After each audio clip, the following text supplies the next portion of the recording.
Hello everyone. So I know this video is more random, so let me explain it. I actually can write. I've written several things. Currently I'm writing a trilogy book. I'm writing a book that will turn into a trilogy. It's medieval fantasy, heavily inspired by the Lord of the Rings. It's called the Odyssey of Frair. So basically it takes place in this world. There are two sides of the world because it's split by a giant river that wraps all the way around the world. So one side, the western side, is called Nercien, and the eastern side is called Nineveh. So Nercien is a lot bigger, it has more things, and that's basically the good side, where all the good guys are. But Nineveh is kind of where more evil things are. It's basically only evil things live there. Like the main villain is there and everything. But the whole thing about this is that there are 5 races plus goblins or orcs and stuff. But the 5 races there are the human-like people who are key liars. They have pointed ears though, like elf-like ears. Then there are the Elduin, which are basically elves. They're tall, they have long hair, and they live in forests. And then there are the Garrus.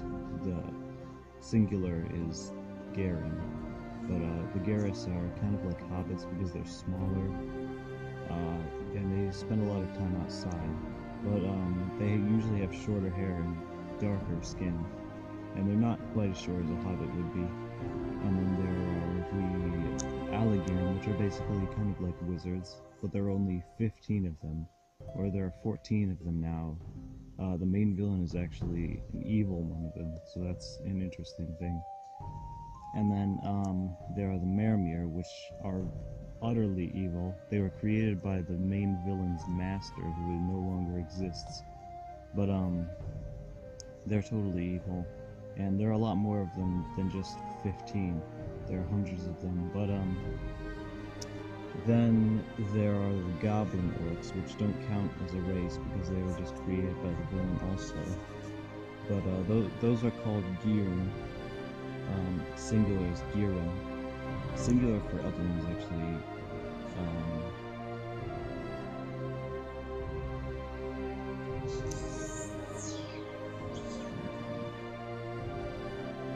singular for Elduin is actually Elduaith. But yeah, so Girn, they're basically just goblin orcs. Some of them are taller, some of them are shorter, but they're the servants of the enemy. So yeah, that's the world. It's the world. There's a lot more to it, but in this video, I'll just be reading chapter 6 of the book because I started this book a few years ago, and my writing has improved vastly since then. So I don't want the first chapter. I'm rewriting it. So right now it's not fit to be read. I'm reading chapter 6 because it's the only chapter that can be taken kind of as its own thing currently, so because it begins another part of the story, so yeah. Alright, so I think I've explained everything. I need to explain. If you like it, then let me know, because if you want to, I can read more of it, or I can share more of it with you guys, so yeah. Without further ado, let me read the chapter. Chapter 6 The Shadowed Shore. Awaking, Myrdal of the Tau Faloth Hills pulled back his bedroll and leapt up onto the surface. He was encamped with 3 other Keelir men on a large hill amidst the country of Hillen. The hill was near to a pond, and it was only a few miles from the shores of Brorn. In the distance was a thin cloud of grey vapor hanging in the air, which was the starting point of the Lake of Brorn, as it had been always shrouded in grey ever since Nineveh had begun to stir 27 years ago. The early morning dew was on the grass, and the air was refreshingly cool, with a slight wind blowing through it. He saw that the fire was extinguished, and the watch was sitting a few paces away from the campsite, still guarding them as a sentinel. The light of dawn was upon him, and he soon realized that his watch was over, and that his captain was awake and waiting for him. He sat up and walked over to him, taking with him his cloak. It was mostly quiet, but for the hour ere dawn, when I saw shapes moving in the black shadows and put out the fire. They passed near this hill and disappeared onto the lake. I had supposed that they were Girn, and I may be correct, for they spoke with guttural sounds and raucous voices, he told to Neardol. That may be our group, he responded. We should get moving soon. Wake Man-Bean and pack our supplies, then we must leave. The man nodded and walked off to rouse the sleeping man. He was lying in a bedroll right beside a line of shrubs, and he was on his side. The man shook him gently but firmly, and called his name. He opened his eyes and looked up. What is the time, Endelwain? Surely it is not the 6th hour already. Endelwain grinned and pulled Man-Bean to his feet. It is time enough to rise from slumber, even for those who are slothful. Then again, a sluggard may not have the will to open his eyes and see the sun, he laughed. The other man stretched and yawned, then spoke again. Ah, that is ill for me, for it seems only an hour since I laid down to rest.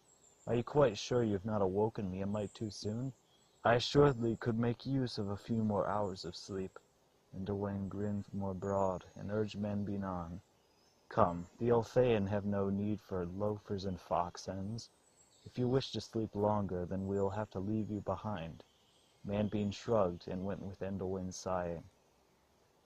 Once the three had packed up their equipment, they descended the hill and went into a small valley. The cool of dawn was all about them as they made their way southwest to a lightly wooded area. They saw on the ground before them footprints imprinted into the soft grass and mud. Neardol stooped down and examined them more closely, seeing many tiny shapes inside the outline of the most recent footprint. He nodded and stood back up. The Girn have indeed been here, and are particular ones no less. See the ensemble of buried spikes and barb. Only the Demon have such on their boots, he said thoughtfully, then looked to his left, to where the imprints led. The trail leads over the ridge. If they were in need of haste, then the footprints would be deeper, so we may be able to gain ground and catch up with them. They sprinted away, following the prints and listening for any signs that the Girn may be close by. The trail led them over rough and uneven terrain, and sometimes through rocky patches and areas. Whenever they came into one, they had to assume that the trail led straight, and if it didn't, then they would search around on the other side until they found it again.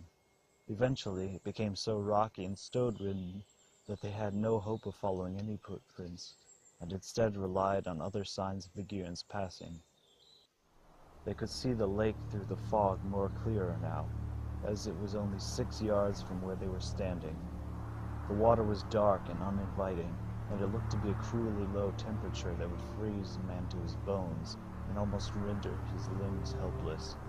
No fool would dare to swim in it, for it was tainted with the shadows of what lurked at the shores of the other side. Fish had long ceased to be caught, and what remained of any life in its chilling expanse was queer and sequestered, hostile to any and all who disturbed it. Girn boats were often seen floating atop its ominously called waves, and the black ships from afar were a disquieting thought to all who saw them. It was uncommon for a simple keelier or inhabitant to sail it, as it was too much risk for too little reward. The only safe waters to tread on Lake Roan were the narrow eastern side of it, as the hunters of Hontarot, based in Mendian Galrain, protected them. There, the stern and ready complexions and loaded bows of the hunters gave a feeling of security to those with business there. But the Ulthaean, the guards of Talfaloth, and the men who secured the north and west of the Rivenlands had no business in the eastern side. They were headed for the open waters and the main northern side. They followed a relatively small band of Demengirn that they had heard were going to Nothrul to prepare with the Mermere for something significant. A thing that, spies had heard, would change the war that Frair fought. It would tip it in the favor of the dark, and Unthaw, with all of its many buttresses and minions, would be dominant. The Ulthaean could not risk it to go unheeded, and they came to follow closely behind the Girn. They had elected not to slay them if they came close, for then they would never learn of this plot, and another, more wary group would be called for in their stead. No, they would follow them and learn as much as they could before they came into the presence of the Mermere themselves. Soon, the three men came into view of lit fires and crude tents, and halted 70 paces from it. There was very little cover on the part of the stony beach that was next to the camp, so they had to stay low to the ground near the larger stone that was next to them. Sentries and guards were positioned on the outskirts of the camp, and they gazed about the horizon lazily, as if they were simply waiting for their watch to end. The three made their way to another large stone, and again stooped down. There were many of the same large boulders on the side of the campground, all at least 50 feet away from where the Giran made shelter. To the other side was the water, only a stone's throw away. It seemed strange to the men that they would make camp so early in the day, when there were so many hours left to tread on. They assumed the Giran must have been waiting for something, most likely a ship. They couldn't go on to Browntown to sail from there, because if a ship tried to sail to the Black Pier, then it would be sunk by the Mermere, or their beast of terror. Only a ship of the Mermere, or of the Norrogiran, could pass the gates of North Rule and enter into the dread city. They had not a clue as to how long it would take for the ship to arrive, so they set down their packs and put up a small campsite for themselves. They kept a watchful eye on the foggy shores, and looked for a black shape to come drifting forth suddenly into the bay. The sun was veiled, and little was to be seen on the lake beyond the curtain of misty vapor. 4 hours passed slowly, and the sun gradually climbed higher. It was 12 o'clock, and they still waited for the black ship to come. Eventually, Endelwain decided to move closer to the camp of the Giran, and he told Myrdal of his decision. He consented after a moment of consideration, and urged him to be careful and be aware of his surroundings. The gray fog would give him enough cover to proceed undetected, and the minor grooves and crevices of the ground would protect him, should he draw any attention to himself. He took his sword and cloak and walked into the blur of the fog. He went to the closest side of it from the camp of the Elthaean, and crouched his back slightly. He saw a guard looking out into the distance, and started crawling on the ground. The Giran didn't seem to notice him, and he continued that way. He was coming closer and closer to the tents, and could see many others loitering about the roaring fire that they had built to both warm themselves and cook, and to signal the ones who steered the ship. Endelwain now heard the voices of the Giran, speaking in their native language of Giranese. It was a trait of the Guardians of Talfaloth to know and study the languages spoken in both Mercian and Naingal, and to be able to speak a sufficient amount of it. It was difficult, however, to learn the coarse tongue of a hated people that were unwilling even to divulge their knowledge of it. Those who had learned in all the languages of Frair and were perfectly fluent, as if all tongues were their first, even had some difficulty to know Giranese. The only way to learn it was to spend some time with the Giran, or apprehend their writings in that tongue. The latter was vastly preferred, but it was difficult only to see writings and not hear it spoken. That, joined with the fact that most folks would be lost to learn it, made it a challenging task to speak. Only those who spied or went into contact with the Giran would take time for it. Now, Endelwain searched his memories for the meaning of the words and pronunciations that they spoke. He crawled closer so that he could hear them better and get a closer look. The accents of the creatures also made it no easier to distinguish what they said, as he had mostly heard the language spoken in the tones of key-liars in Frey. This is what he believed to be heard. Those Noro aren't in any hurry, it seems. They sure are taking their sweet time. Captain Braithnig, don't disrespect the black folk. You know they're a dangerous lot. Remember Haith? That's what happens when you do. I'm not talking about them. I'm referring to the other Greds, those Norral scums. They're still a dangerous lot, those ones. They were the ones who killed the Keelars at Durn. Remember, Braithnig? I remember. Then don't go slandering their names. They're still filthy little Greds, and all Greds stay Greds in my opinion. You're being a Gred. In fact, I'd call you a regular Gred. You little... He stood up and lunged for the other Giran, but the one he targeted also stood up and answered his clash with one of his own. They fought for a minute, clawing and gripping at each other, trying to tear the other down, before another Giran came in and intervened. He slashed them with both his fists, splitting them apart. You're all being filthy Greds. Control yourselves. We gotta go to those Mermere to plan for an alliance. And how can we do that when you're fighting with each other? The two calmed themselves, but still looked darkly at each other whenever the other Geiren was looking somewhere else. And Owain thought this last part of the conversation interesting, and so he went ever so slightly closer. "Where'll we go after Selvar? The desert's getting boring with no Keeliars near," the Geiren said after a while. And Owain now listened very intently, being sure to miss no word or incorrectly decipher any part of it. "Anywhere you'd like, 'cause by then we'll have won this war," answered the other. "But just because we have control of Selvar don't mean we'll win right away. There's still those tree-hugging Eldwing scumbags from Jivewood and Rydbog. They don't die easy, that's for sure. And those puny Geirens." Geiren have a disrespect for proper grammar. "That tramp around Halen and Burum. They could get in the way."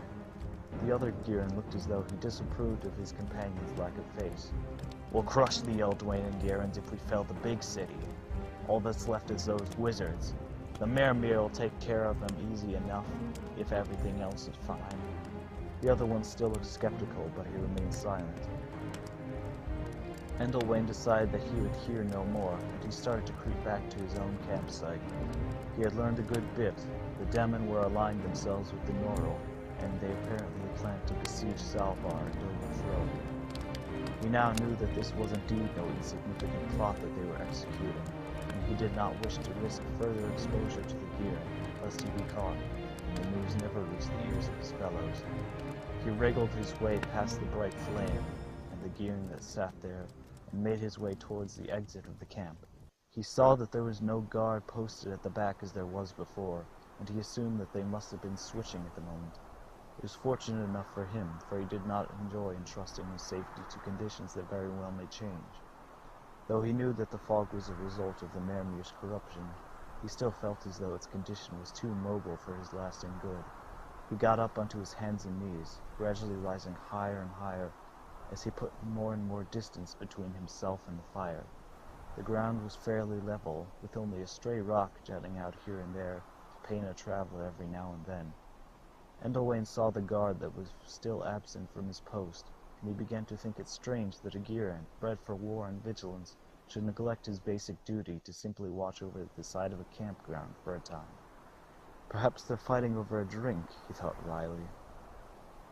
The great stone where he knew his companions lay in wait was in view, and it was straight ahead of him, just about 40 feet away. He now fully abandoned his crouch and stood his back up straight. However, he regretted it just seconds after he did, for he felt a strong grip shove him to the ground with much force. He looked to see our Geiren standing angrily behind him, fists clenched and teeth gritted. Endelwain did not have much time to drink in the sight, however, for it advanced on him and grasped his neck firmly, drawing from lying position into the air.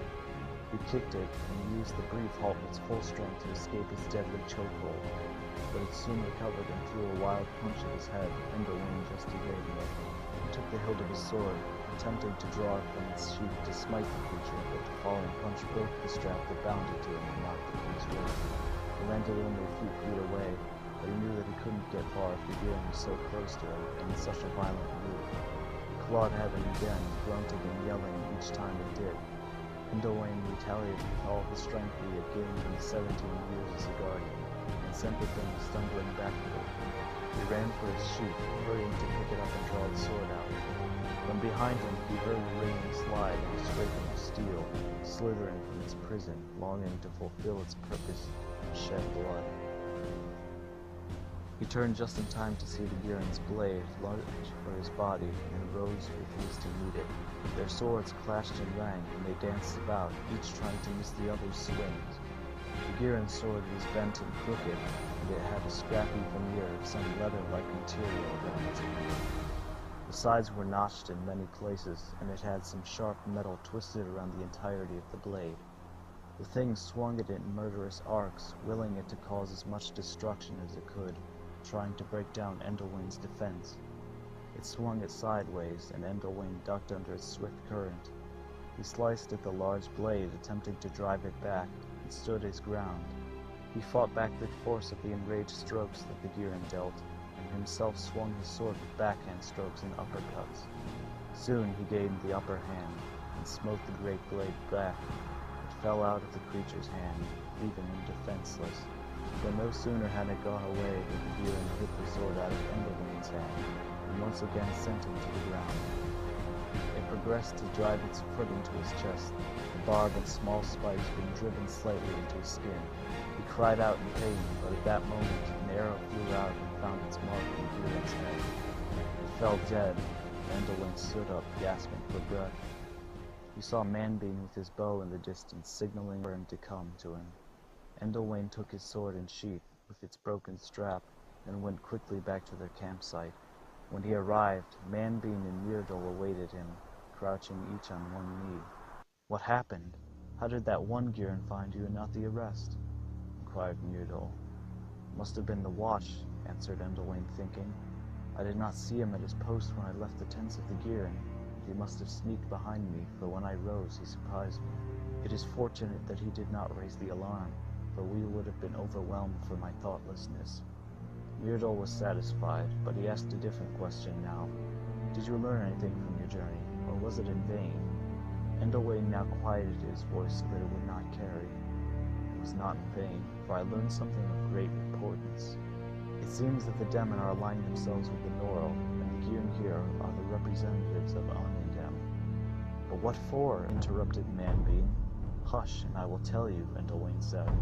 "It seems that with their alliance they plan for something, a siege, but not just a siege on some simple fortress or stronghold, no. They plan for an attack on Salvar itself, and they believe it will grant them almost immediate victory over all of the Keylires and all of the lands of Frair." There was silence for a moment as they processed what Endelwain had said. "How can they muster the means to do it?" Manbean asked after a minute went by. There was another moment's silence, as they were all still deep in thought, turning over all grim possibilities that may occur, should something of the sort happen. "I suppose," it was Myrdal, "that with the added might of the Norl, the Demon could very well make it past the borders of Drael and continue to the city. If they could succeed on such a quest as defeating it, it is uncertain. But Giran are fierce and unyielding, and it would be folly to think that they would go there alone, without aid or guidance from their equals or superiors.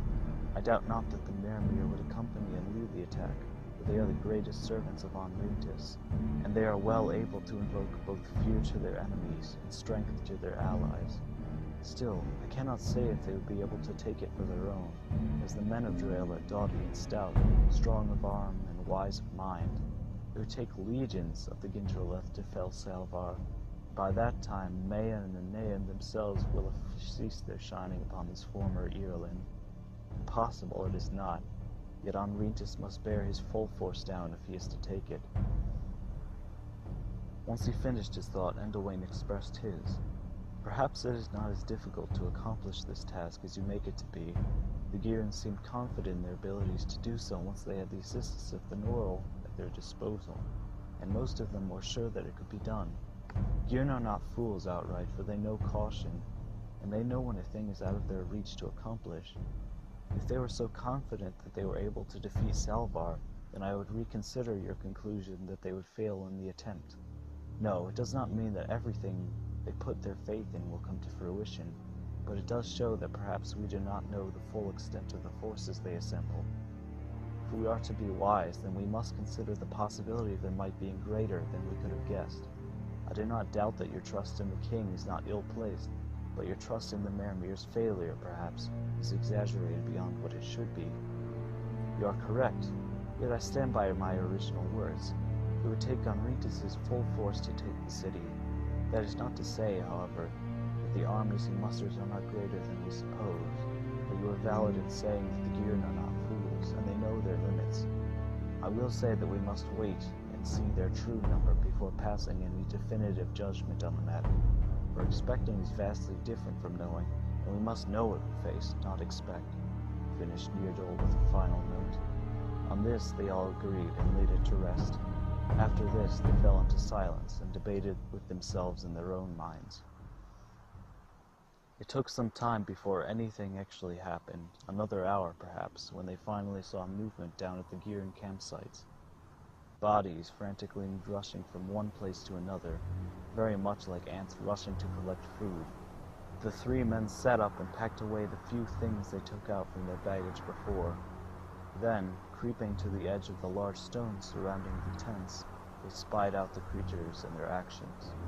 Although they could not see it in the dark fog, there was a ship gliding into the bay, gradually reaching a stop about 3 yards from the land.